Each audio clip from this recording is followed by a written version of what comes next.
বিজেপিৰ বেপাৰী জনতা পাৰ্টি, বাংলাদেশী জনতা পাৰ্টি, বলৎকাৰী জনতা পাৰ্টি 1500 টকীয়া ভক্তসকলে চুৰৰ দলটো কৰ্মকৰ্তাসকলে ৰাজীৱ ভৱন ঘেৰাও কৰিছে। সঁচাকৈ বহুত হাঁহি উঠে। এতিয়া বিজেপিৰ কৰ্মকৰ্তাসকল ইণ্টাৰনেশ্যনেল জোকাৰলৈ পৰিণত হৈছে। বিজেপিৰ কৰ্মকৰ্তাসকলে ৰাজীৱ ভৱন ঘেৰাও কৰাতকৈ বাজপেয়ী ভৱন কিয় ঘেৰাও নকৰে? বাজপেয়ী ভৱন ঘেৰাও কৰি বিজেপি কৰ্মকৰ্তাসকলক সুধিবলৈ সাহস হ'বনে? প্ৰধানমন্ত্ৰী ডাঙৰীয়া এপষ্টিন ফাইলৰ লগত কি সম্পৰ্ক আছে? বাজপেয়ী ভৱন ঘেৰাও কৰি বিজেপি কৰ্মকৰ্তাসকলক সুধিবলৈ সাহস হ'বনে যে ডোনাল্ড ট্ৰাম্পৰ মতে কিয় উদ্ভৱ কৰে আমাৰ প্ৰধানমন্ত্ৰী ডাঙৰীয়া? বাজপেয়ী ভৱন ঘেৰাও কৰি বিজেপি কৰ্মকৰ্তাসকলক সুধিবলৈ সাহস হ'বনে যে আমাৰ মুখ্যমন্ত্ৰী ডাঙৰীয়া বাৰবাৰকৈ বাংলাদেশ ভ্ৰমণ কৰিবলৈ কিয় গৈছিলে?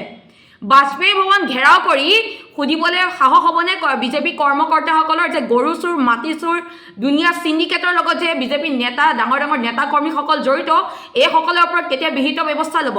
বাজপেয়ী ভৱন ঘেৰাও কৰি বিজেপি নেতা কৰ্মীসকলক সুধিবলৈ সাহস হ'বনে যে এইখন চৰকাৰ দিনত নাৰী কিয় সুৰক্ষিত নহয়, নাৰীক কিয় অপমান কৰা হয়? বাজপেয়ী ভৱন ঘেৰাও কৰি তেওঁলোকে এইবিলাক কথা সুধিবলৈ সাহস হ'বনে নহয়? ৰাজীৱ ভৱন যে ঘেৰাও কৰিবলৈ আহিছে, সঁচাকৈ বহুত লাজ লাগে। যিসকলে ৰাজীৱ ভৱন বিজেপি নেতা কৰ্মীয়ে ঘেৰাও কৰিবলৈ আহিছে, আপোনালোকে এবাৰ নিজলে চাওক, পুতৌ জন্মে আপোনালোকক দেখি। আপোনালোকৰ নেতা পালি নেতা ল'ৰা ছোৱালী বাহিৰত পঢ়ি আছে, কিন্তু আপোনালোকে আজি ৰাজীৱ ভৱন ঘেৰাও কৰিবলৈ আহিছে 1500 টকা এটা বিনিময়ত। সঁচাকৈ বহুত লাজ লাগে আৰু আপোনালোকে নিজৰ নিজৰ চৰিত্ৰ প্ৰকাশ কৰি দিছে। সমান্তৰালকৈ আৰক্ষী প্ৰশাসনৰ ভূমিকাও সঁচাকৈ বহুত দুৰ্ভাগ্যজনক। কাৰণ যিটো সময়ত আৰক্ষী প্ৰশাসনে জনতাৰ হিতৰ বাবে কাম কৰিব লাগিছিলে, কিন্তু আজি যি ধৰণে দেখিলোঁ আমাৰ নেতাকৰ্মীসকলৰ ওপৰত হাত উঠাইছে, সঁচাকৈ বহুত দুৰ্ভাগ্যজনক। যিটো সময়ত ভিডিঅ'ত স্পষ্টভাৱে দেখিবলৈ পোৱা গৈছে যে বিজেপি নেতাকৰ্মীসকলে অশ্লীল ইংগিত দিছে, তেওঁলোকে হুলস্থুলীয়া পৰিৱেশ কৰিছে, এটা ট্ৰাফিক জামৰ সৃষ্টি কৰিছে বিজেপি নেতাকৰ্মীসকলে ৰাজীৱ ভৱন ঘেৰাও কৰাৰ নামত। তেওঁলোকৰ ওপৰত কিয় হাত নুঠালে? আমাৰ যে নেতাকৰ্মীৰ ওপৰত হাত উঠাইছে। অসম আৰক্ষীক সুধিব বিচাৰিছোঁ, অসম আৰক্ষী কেতিয়াৰ পৰা বিজেপি আৰু RSSৰ সদস্য হ'ল? যদি অসম আৰক্ষী বিজেপি আৰু RSSৰ সদস্য হ'ল, তাত আমাৰ ক'বলগীয়া একো নাই। যদিহে অসম আৰক্ষী বিজেপি আৰু RSSৰ সদস্য নহয়, তেনেহ'লে দুয়ো পক্ষৰ ওপৰত সমানে কিয় ব্যৱস্থা নল'লে? কেৱল কংগ্ৰেছৰ নেতাকৰ্মীৰ ওপৰত চৰ লাঠি গুৰ কিয় বিজেপি নেতাকৰ্মীৰ ওপৰত হাত উঠাবলৈ সাহস নহ'লে? আপোনালোকৰ আৰক্ষীৰ পোছাকত এষাৰি বাক্য লিখা থাকে, জনহিত আৰু জনতাৰ সেৱা অৰ্থে। সঁচা অৰ্থত আপোনালোকে জনতাৰ সেৱা অৰ্থে কাম কৰিছেনে নে একপক্ষভাৱে কাম কৰিছে? আপোনালোকৰ পোছাকত যিষাৰি বাক্য লিখা থাকে, সেই বাক্যশাৰী আপোনালোকে পালন কৰিছেনে আখৰে আখৰে? আপোনালোকে আপোনালোকৰ পোছাকৰ সন্মান ৰাখিছেনে নে কেৱল বিজেপিৰ কথামতে উদ্ভৱ কৰিছে? যদি বিজেপিৰ কথামতে উদ্ভৱ কৰিছে, যদি বিজেপি আৰু RSSৰ দলৰ সদস্য, তাত আমাৰ ক'বলগীয়া একো নাই। সঁচাকৈ দুখ লাগে আপোনালোকৰ এই অৱস্থা দেখি। কাৰণ আৰক্ষী প্ৰশাসনক আমি সকলোৱে সন্মান কৰোঁ, শ্ৰদ্ধা কৰোঁ, আপোনালোকৰ ওপৰত আমি নিৰ্ভৰ কৰোঁ। যেতিয়া আপোনালোকে একপক্ষভাৱে এনেদৰে যদি স্থিতি লয়, সঁচাকৈ দুৰ্ভাগ্যজনক। আৰু আপোনালোকৰ পোছাকত যিষাৰি বাক্য লিখা আছে, জনহিত আৰু জনতাৰ সেৱা অৰ্থে, এয়া বাস্তৱ ক্ষেত্ৰত অচল হৈ পৰিছে। আৰু সমান্তৰালকৈ এষাৰি কথা মনত পেলাই দিব বিচাৰিছোঁ, প্ৰাক্তন উপ প্ৰধানমন্ত্ৰী তথা গৃহমন্ত্ৰী সেই সময়ত চৰ্দাৰ বল্লভভাই পেটেল ডাঙৰীয়াই কৈছিল যে আৰক্ষীৰ প্ৰাথমিক দায়িত্ব হৈছে চৰকাৰৰ সন্মান বজাই ৰখা আৰু জনতাক সুৰক্ষা দিয়া। সঁচা অৰ্থত আপোনালোকে প্ৰাথমিক যিটো দায়িত্ব, সেই দায়িত্ব পালন কৰিছেনে? জনতাক সুৰক্ষা দিব পাৰিছেনে? কেৱল কংগ্ৰেছৰ নেতাকৰ্মীৰ ওপৰতে জঁপিয়াই পৰাটোৱে আপোনালোকৰ দায়িত্ব নেকি? ৰাজীৱ ভৱন যে ঘেৰাও কৰিব আহিছে বিজেপি নেতাকৰ্মীসকলে, তেওঁলোকে জানেনে তেওঁলোকে কিহৰ কাৰণে ঘেৰাও কৰিব আহিছে? নে 1500 টকা এটা পালে বুলিয়ে চিঞৰিবলৈ আহিছে আৰু অশ্লীল ইংগিত দিবলৈ আহিছে?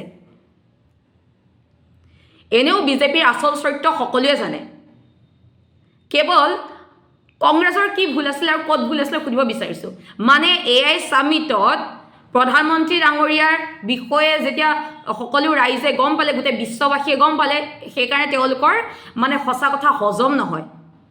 প্ৰধানমন্ত্ৰী ডাঙৰীয়া সঁচাকৈ এজন কম্প্ৰমাইজ কৰা প্ৰধানমন্ত্ৰী হয় ভাৰতবৰ্ষৰ।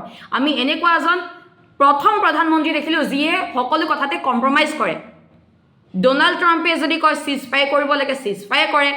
ডোনাল্ড ট্ৰাম্পে যদি কয় আমেৰিকা মানে ৰুছৰ পৰা তেল কিনিব নালাগে, তেল নিকিনে। কেৱল ডোনাল্ড ট্ৰাম্পৰ মতে উদ্ভৱ কৰে। আমাৰ যিবিলাক ডেটা আছিলে, আমাৰ দেশৰ যিবিলাক ডেটা আছিলে, তথ্য আছিলে, সেই তথ্যসমূহো আমেৰিকাক গতাই দিছে। প্ৰধানমন্ত্ৰী ডাঙৰীয়া ইমান কি দুৰ্বলতা আছে সকলো ক্ষেত্ৰত যে আমেৰিকাৰ তলত চলে, ডনাল্ড ট্ৰাম্পৰ কথা মতে উদ্ভৱ কৰে, নিজৰ মেৰুদণ্ড নাই নেকি? মেৰুদণ্ডটা কি একেবাৰে প্ৰধানমন্ত্ৰী ডাঙৰীয়া বেকা হৈ গ'ল নেকি, যাৰ বাবে এনেধৰণৰ সিদ্ধান্ত লয়? আৰু সমান্তৰালকৈ এইখন চৰকাৰ দিনত ভাৰতবৰ্ষে এটা টেগ পালে, চোৰৰ টেগ। কেৱল ভাৰতবৰ্ষখন চোৰময় হৈ গৈছে, চোৰৰ তাণ্ডৱ। গৰু চোৰ, মাটি চোৰ, পানী চোৰ, পাণ চোৰ, তামোল চোৰ, চোৰৰ পৰা এইখন চোৰৰ টেগ লোৱাৰ পৰা ভাৰতবৰ্ষই মানে এইখন চৰকাৰ নাই একো সন্মান নাপালে। সমান্তৰালকৈ যি চীনৰ ৰবট চুৰ কৰিলে, সঁচাকৈ বহুত দুৰ্ভাগ্যজনক। চীনৰ ৰবট চুৰ কৰি পেলাই এতিয়া ৰবট চুৰত নামিলে। চীনৰ ৰবট চুৰ কৰি পেলাই যি গলগতিয়াজ বিশ্ববিদ্যালয় আছে, সেই বিশ্ববিদ্যালয় AI ছাবমিটত চীনৰ পৰা ৰবট চুৰ কৰি আনি পেলাই তেওঁলোকে বনাইছে বুলি তেওঁলোকে প্ৰদৰ্শন কৰিছিলে, 2 লাখ টকাত ক্ৰয় কৰিছিলে। সঁচাকৈ বহুত দুৰ্ভাগ্যজনক কথা। আৰু অৱশ্যে আচৰিত হ'বলগীয়া কথা নাই, ভাৰতৰ প্ৰধানমন্ত্ৰী ডাঙৰীয়াই ভুৱা ডিগ্ৰীধাৰী দেখোন। তো এইখন চৰকাৰ চোৰৰ চৰকাৰ, তাৰ বাহিৰে অন্য একো নাই। এতিয়া ভূত চোৰ, মাটি চোৰ, পানী চোৰ, কয়লা চোৰ, এইবিলাক চব চোৰৰ পিছত এতিয়া ৰবট চোৰ কৰিছে। ইয়াতকৈ আৰু কি লাজৰ কথা হ'ব পাৰে? গোটেই ভাৰতবৰ্ষখন চোৰময় কৰি পেলাইছে, তাৰ বাহিৰে অন্য একো নাই। অসমীয়াত এষাৰ কথা আছে নহয় যে মানে আৰ ছিগা চুলি, তাৰ ছিগা চুলি, বান্ধি যাওঁ নেঘেৰি খোপা। আৰ ছিগা চুলি, তাৰ ছিগা চুলি, বান্ধি যাওঁ নেঘেৰি খোপা। সেই তেনেকুৱা হৈছে। যেতিয়া চীনৰ পৰা ৰবট চুৰ কৰি আনি পেলাই নিজে বনাইছে বুলি ভাৰতে মানে নিজে বনাইছে বুলি, অৰ্থাৎ গলগতিয়াজ বিশ্ববিদ্যালয় বনাইছে বুলি AI ছাবমিটত প্ৰদৰ্শন কৰে, তাৰপিছত কি আমি ভাৰতবাসীয়ে মনে মনে থাকিব লাগে? সঁচাকৈ বহুত দুৰ্ভাগ্যজনক। আৰু এই 1500 টকীয়া ভক্তসকলক কৈছোঁ, সময় থাকোঁতে আপোনালোকে নিজকে সংশোধন কৰক, নহ'লে আপোনালোকে এনেদৰে 1500 টকাত ৰাজীৱ ভৱন ঘেৰাও কৰিব আহিব লাগিব, তাৰ বাহিৰে অন্য একো নহয়। আৰু পুলিচ প্ৰশাসনক অনুৰোধ জনাইছোঁ যে আজি ৰাজীৱ ভৱন ঘেৰাও কৰা নামত এই বিজেপি নেতা কৰ্মীসকলে যে সাধাৰণ জনতাক হাৰাশাস্তি কৰিলে, ইয়াৰ ওপৰত বিহিত কিবা ব্যৱস্থা ল'বনে? আৰু এটা কথা, এইখন চৰকাৰে কয় সনাতনী ধৰ্মৰ কথা। সনাতনী ধৰ্মই ৰাজীৱ ভৱন ঘেৰাও কৰিবলৈ অহা বিজেপি কৰ্মকৰ্তাসকলক এইবিলাকে শিক্ষা দিছিলে নেকি অশ্লীল ইংগিত দিবলৈ?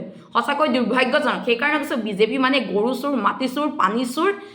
আচলতে বিজেপি ভাৰতীয় জনতা পাৰ্টি নহয়, বেপাৰী জাতীয় পাৰ্টি হ'ব লাগে। বেপাৰী জাতীয় পাৰ্টি, বাংলাদেশী জনতা পাৰ্টি, তাৰ বাহিৰে অন্য একো নহয়। আৰু বিপদজনক পথ।